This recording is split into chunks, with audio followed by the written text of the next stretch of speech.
खादम साहब क्या हाल है, ठीक हो? अल्हम्दुलिल्लाह जी ठीक ठाक बाकी शुक्र ਹੁਣ मालिक ਅੱਜ ਦਾ ਵਲੌਗ ਬਣਾ ਰਹੇ ਹਾਂ। ਇਸ ਕੰਮ ਦੇ ਬਾਰੇ ਤੁਸੀਂ ਇਹ ਪੂਰੀ ਇਨਫੋਰਮੇਸ਼ਨ ਦਿਓ। ਕੰਮ ਦੇ ਬਾਰੇ ਕਿਸ ਤਰ੍ਹਾਂ ਦਾ ਮਤਲਬ ਹੈ, ਕਿਹੜੀ ਸੈਟਿੰਗ ਕਰ ਰਹੇ ਹੋ, ਕਿਸ ਤਰ੍ਹਾਂ ਦਾ ਕਿੰਨਾ ਟਾਈਮ ਹੋ ਗਿਆ ਤੁਹਾਨੂੰ ਇਹ ਕੰਮ ਨੂੰ ਸ਼ੁਰੂ ਕੀਤੇ ਆ? ਮਾਸ਼ਾਅੱਲਾ ਆਪਣੇ ਕੰਮ ਦੇ ਬਾਰੇ ਮੁਕੰਮਲ ਤਫਸੀਲ ਦੱਸੋ। है जी। अल्हम्दुलिल्लाह तकरीबन 4 माह हो गए ने शुरू कीते हैं सही।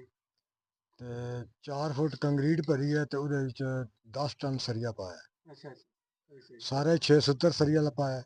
पहली मंजिल जी मुकम्मल हो गई? पहली मंजिल मुकम्मल हो गई। अच्छा, ये ये दूसरी दूसरी मंजिल मंजिल हुन शुरू कीती है ठीक हो ते गई। जिहदे च 6 कमरे ने, 2 किचन ने, 4 बाथ ने, अच्छा, ठीक है एक ठीक। गैलरी ते एक सीढ़ी है बाकी ते 24 कालम दित्ते ने। इहदे च कालम ही टोटल जेहड़े ने 670 दे सरिये दे ने। 6 सरिये पाए ने एक कालम विच। ਬਾਕੀ ਹੋਰ ਵੀ ਲਾਲਾ ਖਤਮ ਜਿਹੜਾ ਠੇਕੇਦਾਰੀ ਵਾਲਾ ਕੰਮ ਜਿਹੜਾ ਹੈ, ਤੁਸੀਂ ਕਿਹੜੇ ਸਨ ਵਿੱਚ ਕੋਈ ਯਾਦ ਹੈ ਕਿਹੜੇ ਸਨ ਵਿੱਚ ਸ਼ੁਰੂ ਕੀਤਾ? मैं जी सन तकरीबन 97 में शुरू किया है। ਅੱਛਾ ਅੱਛਾ, ਮਾਸ਼ਾਅੱਲਾ। 1997 में ਸਨ ਵਿੱਚ ਮਾਸ਼ਾਅੱਲਾ जा ਕੰਮ ਸ਼ੁਰੂ ਕੀਤਾ ਤੁਸੀਂ ਠੇਕੇਦਾਰੀ ਲੈਵਲ ਵਾਲਾ। इंशाल्लाह ਮਾਸ਼ਾਅੱਲਾ ਜਿਤਨੇ ਵੀ ਇਹਨਾਂ ਕੋ ਇਸ ਵਕਤ ਨਾਲ ਕੰਮ ਕਰ ਰਹੇ ਨੇ, जा ਇਹ ਲਾਲਾ ਖਾਦਮ ਹੋਰਾਂ ਦੇ ਸ਼ਾਗਿਰਦ ਨੇ। ਬਜ਼ਾਤੇ ਖੁਦ ਮੈਂ ਵੀ ਸ਼ਾਗਿਰਦ ਰਿਹਾ ਇਹਨਾਂ ਦਾ, ਤੇ ਬੜਾ ਅੱਛਾ ਮਾਸ਼ਾਅੱਲਾ ਜਿਹੜਾ ਕੰਮ ਦਾ ਹਿਸਾਬ ਰਿਹਾ ਇਹਨਾਂ ਨਾਲ ਵੀ।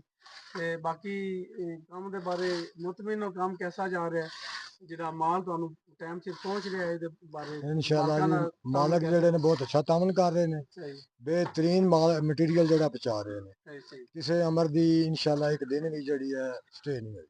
सही सही। चलो शुक्रिया, मेहरबानी, बहुत बहुत शुक्रिया जी। अल्लाह ठेकेदार हाफिज जी। साहब दी राय ली है जी, ओके। मेहरबानी बहुत।